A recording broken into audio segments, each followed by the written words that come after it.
Hi there. How are you? Hello, I'm good, Tamsen. How are Good, you? good. Nice to see you. Same, as always. I love that you were right there and I didn't have to do that. Like, are you there? Seriously. I'm trying to, Yeah, it's a lot. Anyway, well, I'm excited to talk to you. It's funny. It comes 2 nights after I had like the worst sleep of my life, but I did this, which you told me I got out of bed, Okay. and I don't usually do that. I usually lay in bed and flip and toss and insist that I'm going to like fall asleep at some point and it's all going to be okay. Yeah, So I was proud of myself, but good to see good you. to see you. I'm glad that you did that, and hopefully, it sounds like it was a few days ago, so it sounds like it's reversing itself. I'm recouped. I'm Good. recouped. I know we had a lot of things we want to talk about. I'm going to let Yeah, people also ask questions. yeah, Hi Tampa, Florida. Hi London. Good to see you guys. everyone.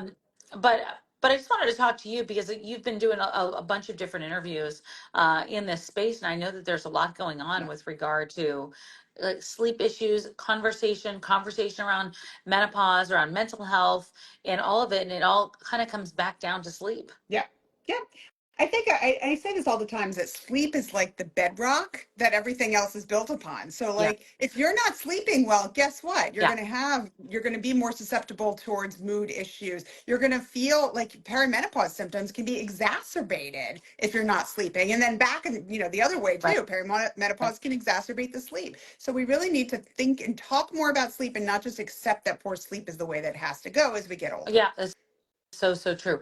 So people dealing with, I'm going to keep an eye on the Yeah. questions too, but people dealing with sleep issues, are there some like habits in particular that you think are really, that you're religious about or that we need to really be cognizant of?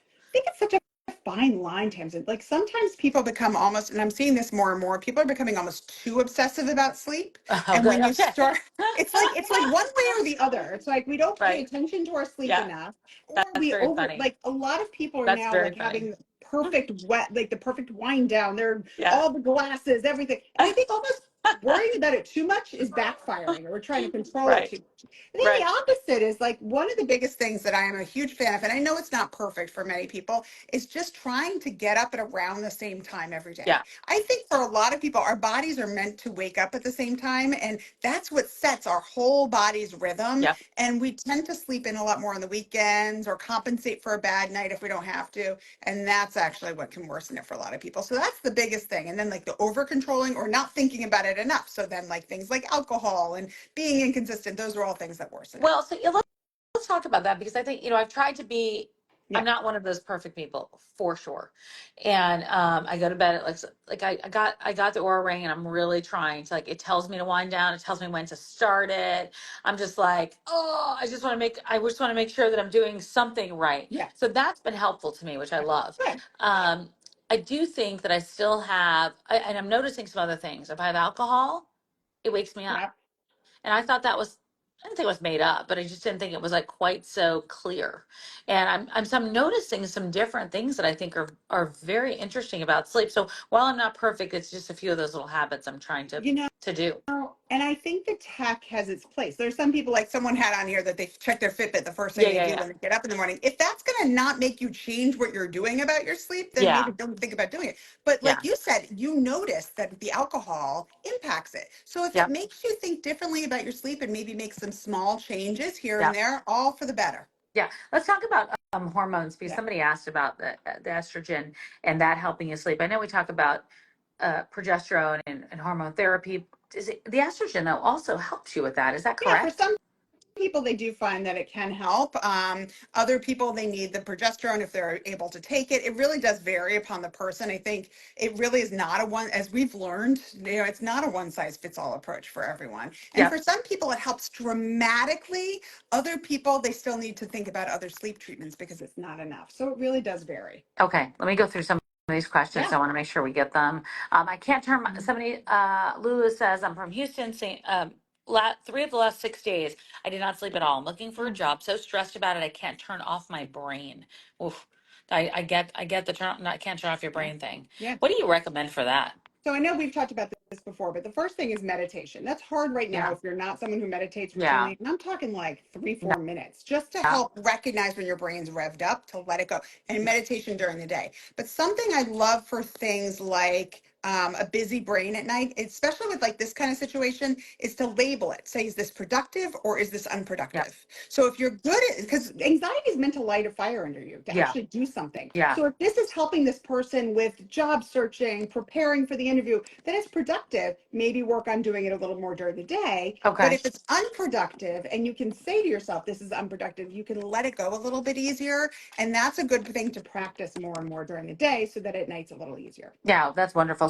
So, somebody's asking, what other sleep treatments? I'd like to know. I feel like there's so many of them out there. I don't know where you where you begin with that, but there's a lot. I mean, there's so many. So I think when we're thinking about women, especially in like what we're talking about a lot is like perimenopause, menopause age range. What we see a lot is insomnia. So treatments, like we said, MHT, hormone therapy is one option. Then there's medications that we have, but we always really try, and this is the first line treatment is cognitive behavior therapy for Mhm. insomnia. I talk about it all the time. 4 to 8 sessions for most Well, how people. does that So it's, work? I I keep know. thinking it. I don't really know. How does that work?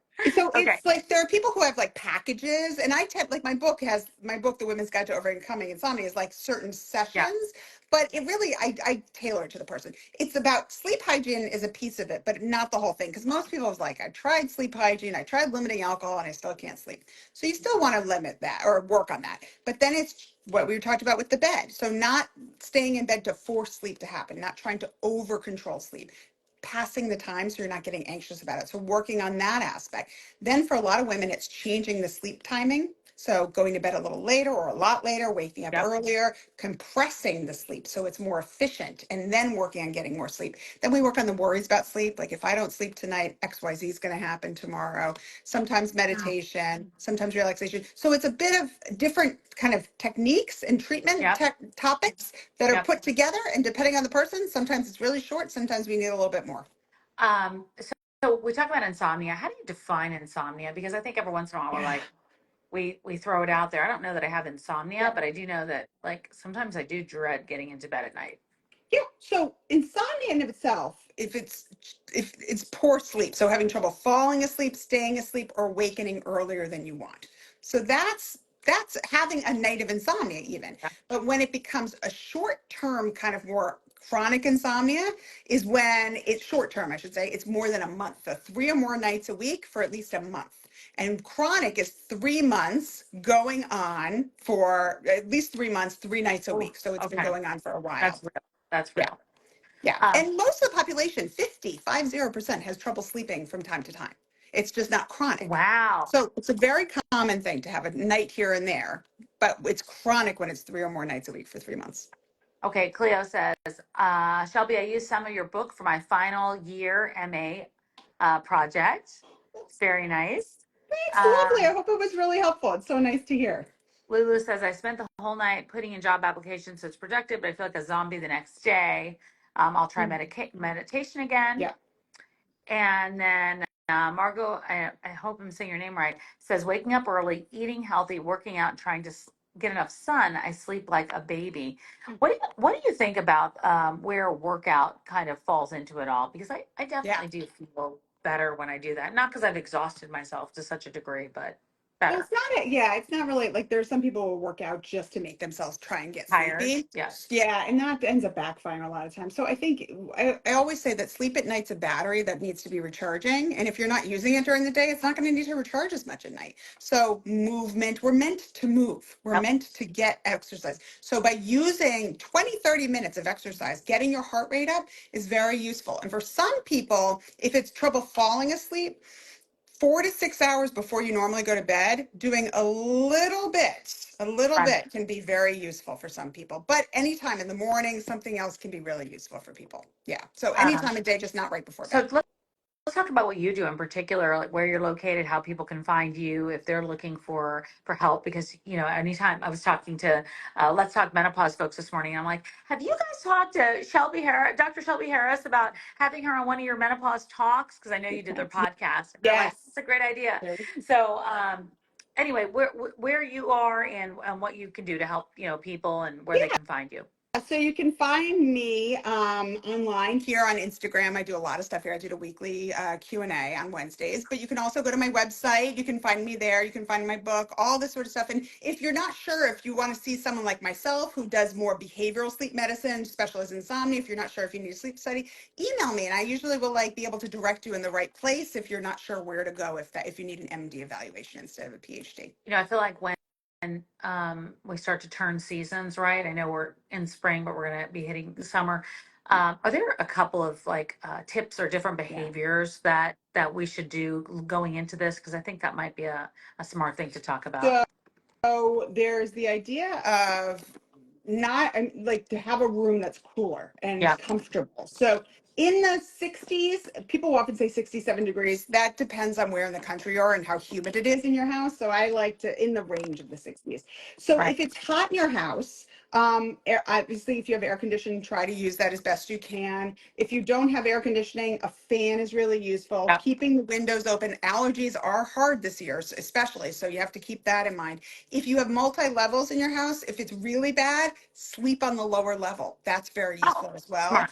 I have in my bedroom, I have light blocking shades that also help to kind of keep the heat out a bit. And I Nice. actually keep them down all day long. It's not very pretty, but Okay. it helps to keep the sun out and keep the room a bit cooler. And then the one other bit of technology that I love are the cooling mattresses, the cooling pillows, Yeah. the cooling sheets. And then there's even things like 8 Sleep and chili sleep. There's all different chili pad. There's all different things you can put on your bed that actually cool it down throughout the night. And some people feel like Nice. it's actually less expensive than the air conditioning, especially if you have a different thermostat internally Yeah. than a bed partner. Oh, and then the one other thing is Scandinavian sleep method. So don't have to, if you have one internal thermostat for the summer than someone else that you sleep with, Yeah. keep separate comforters. You don't have to have the same Oh, comforter. Everyone I assumes. know. I thought I think you said that Yeah. last time, and I always thought about it. And I'm like, how do I do that? But you're saying a lighter one or a heavier one. Yeah, a lighter one. Like I tend to always run like cold. I'm usually cold, and my husband's a little warmer than I am. So we have sometimes if it's really bad and we're not the same temperature inside, we or preferences. We'll keep two different comforters, one for me and one for him, and then we take a like a coverlet and put that over sometimes, and then it makes it look prettier. So Still aesthetically nice. I yeah, totally get it. yeah, All right. I love it. It's always so good to talk to you. I want to make sure people are going to be able to find you. I think what I'm going to do is also send this out in a newsletter too with some of these that would be tips. I great. think it's important. Oh, I have one more question. I'm Yeah. seeing some more come over. How about anxiety? How do you deal with anxiety during this? So it depends what the Yeah. anxiety is, right? So, like I said, if it's someone if your brain is just going, you can't turn it off. You want to make sure you're not getting in bed too early. You want to think about what are you consuming technology wise, because sometimes going to bed a little later can actually help. So you fall asleep a little bit faster. Hmm. Getting up at the same time. The like we said, like you can do something called worry time, which I have posed for on my site as well as in my book, where you teach yourself to worry only for a short time of the day. You let worries go. Meditation, those are the really biggest things. And if someone is really still struggling with anxiety, talk with a professional because we have lots of really good treatments out there. Best magnesium too. That was another question. I think it's Mhm. important. So magnesium is another thing. That's a great Oh, point. So if JoJo some did one if too. Okay, there's so two. if someone, yeah, we got a lot of magnesium. If someone finds that they are having some anxiety and nothing else is working, magnesium can help set the stage for sleep. So it's relaxing, it calms the body down, but it's not necessarily a sedative to make you sleep. So if you're someone who's struggling, then you can do that as well, and talk with your doctor about the dosing for sure. Okay, perfect. Shelby, thank you so much. I Tamsin, really, really appreciate it. Always thank good to you. see you, Same. Dr. Shelby Harris. And we'll make sure that we leave this up. So if you have questions that have, people have answered, or you've answered people's questions, they have them all. Sounds good. All Take right. care. Have a great weekend. You too. Bye. Bye.